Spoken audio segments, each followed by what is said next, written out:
on again from An Umbrella in the Desert. Thanks for joining me today. I'm going to be talking a little bit about my story with finding out about having an autoimmune disease and a little bit of my journey through it. So I have a disease called Hashimoto's, or with the full name Hashimoto's thyroiditis. And I've had it probably, the doctors think, for 17, maybe almost 18 years. However, I've only known I've had it for 5.5 years, and it's only been treated for the last 2.5 years, and here's why.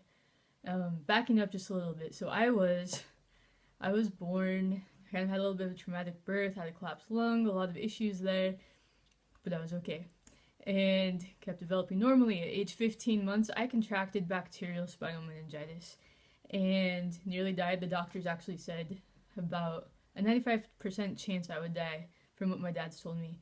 And on the off chance I would survive, they said I'd have basically no brain function and I would most likely be blind.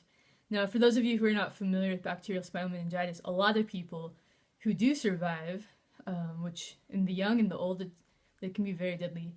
Those who do survive often have lingering side effects of deafness, blindness, cognitive impairment, or even the loss of limbs. There can be a lot of different side effects just because the bacteria gets into the spinal fluid and the meninges of the brain. Anyway, it can be a lot, really, really dangerous and cause a lot of problems. I was very blessed and was able to mostly recover. There's some things I'm still recovering from.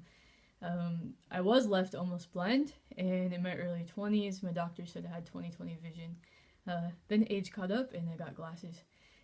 But other than that, the only side effect I really have that we think is maybe from the meningitis is I have partial deafness, and aside from that, was okay. So I continued to develop normally, and when I was 15 years old, the luck just kept coming, and I got the Epstein-Barr virus, and I was never the same after that.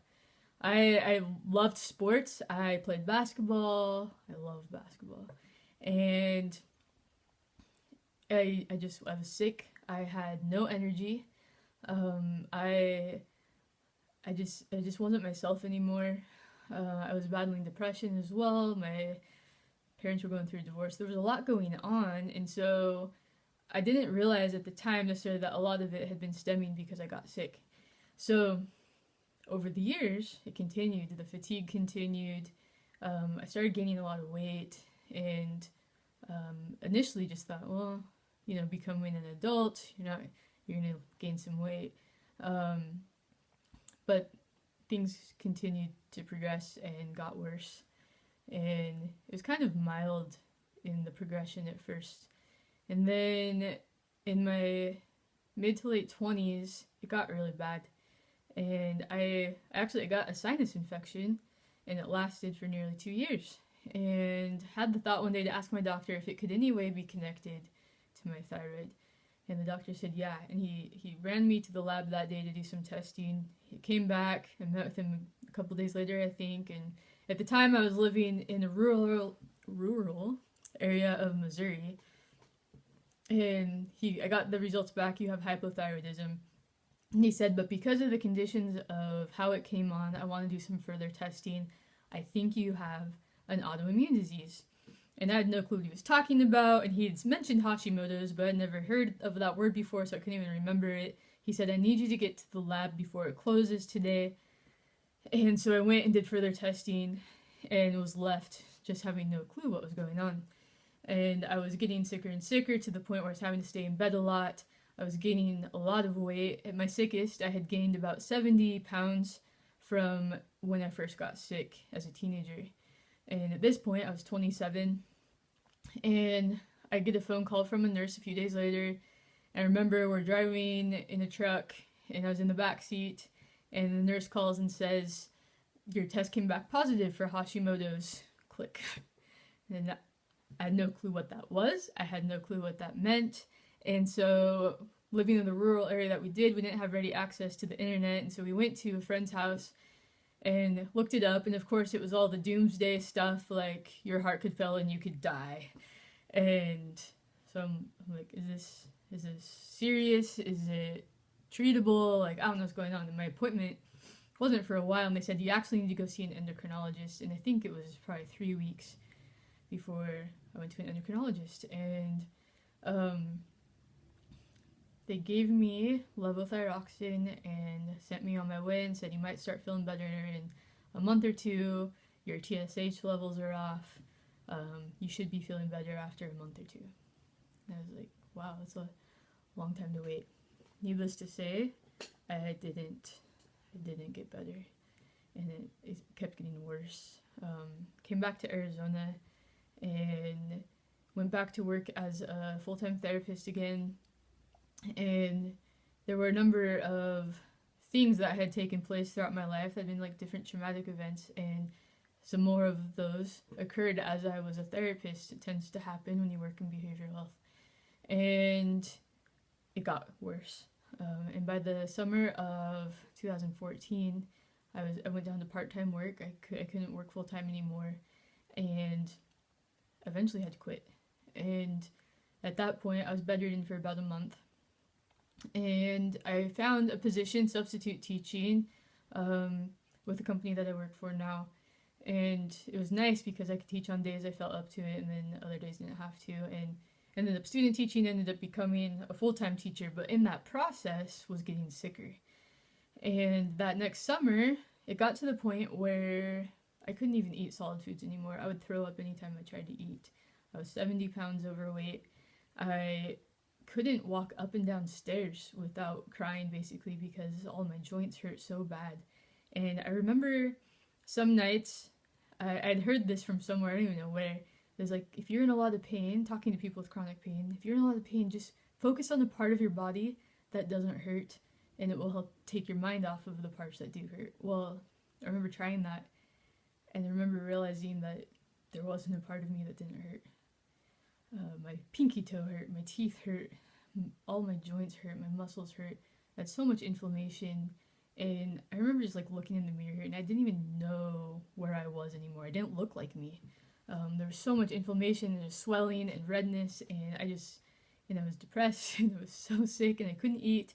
And this liquid diet thing went on for like 4 months, and I had kind of come to the conclusion, because I'd been to so many doctors over the past 15 years at that point, and none of them were helping. I just kind of came to the point, well, I'm pretty much going to live in bed till I die. And I spent a lot of time in bed. When I was student teaching, I would teach my 3 classes, and I'd go home and go back to bed. So besides prep work in those 3 hours, I spent my time in bed. I couldn't socialize anymore. I missed that because I'm a super extroverted, social person, and I missed having friends, but I didn't have the energy. I didn't even have the energy to talk to people. It was so much work even to text someone. I just couldn't do it. And then at that point, I had a roommate, and she recommended me trying to go to this one doctor she had just seen. And I was beyond skeptical and cynical. I was like, no way. And then I kind of stepped back and thought about it. I'm like, I know I'm going to die if this continues. I'll give this doctor one last chance. So I went to the appointment, and I went in and basically said, I don't think you can help me. And I laid out kind of how I was feeling. I was sick all the time. I had a migraine every day. I had ongoing sinus infections. My joints hurt. My muscles hurt. I was never not tired or fatigued. And the pain and just it's hard to explain chronic pain if you haven't experienced it, but every part of your body hurts. And a lot of doctors will say it's all in your head, but I knew something was really wrong. And so I basically told my doctor to his face, you can't help me. And I said, my labs come back normal, and I know something is wrong. And there was this book on his desk, and the title was basically, my thyroid labs come back normal, what's wrong with me?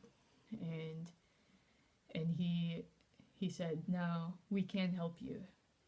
I don't know if we're going to be able to make you 20% better, or 50% better, or 70% better, but we can help.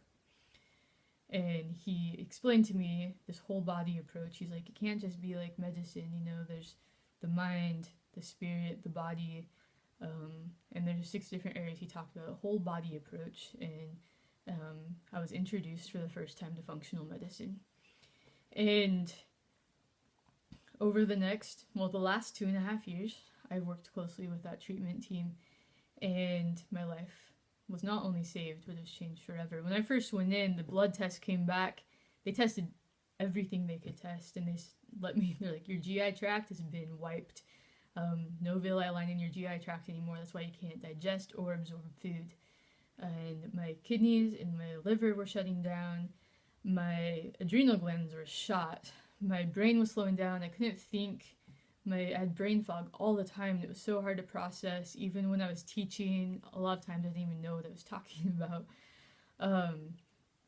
And my heartbeat was very slow, and my pulse. And basically everything, my body was just shutting down from head to toe. And within a couple of weeks, they had me back on solid foods. Within a couple of weeks, I was losing weight. Within a couple of weeks, I was starting to being able to think clearly again. It was hard work. It still is a lot of hard work. And I'll be sharing more in future videos about the process and things that I do that help. But I know that there are a lot of people out there with autoimmune diseases and Hashimoto's that are struggling and they want help. I know because I get contacted usually 1, 2, 3 times a week by someone that's been diagnosed and I don't know what to do, and I know you've been successful, please just help. And I'm going to have an upcoming video about my 3 top tips for when you're diagnosed. And hopefully that will help. If you know someone with an autoimmune disease, especially Hashimoto's, please share this video. Send them to my website, createcultivateandconnect.com, and look forward. In the next couple days, I'll be releasing a video about my top 3 tips for what to do when you're first diagnosed. That's a little bit of my story. I'm forever grateful for my treatment team, still working with them, still have a little bit of a road ahead in recovering from Hashimoto's. I'm going to be having a book coming out hopefully later this year, and so stay tuned for that. Thanks again for joining me today and for listening to a little bit of my story. Have an awesome day.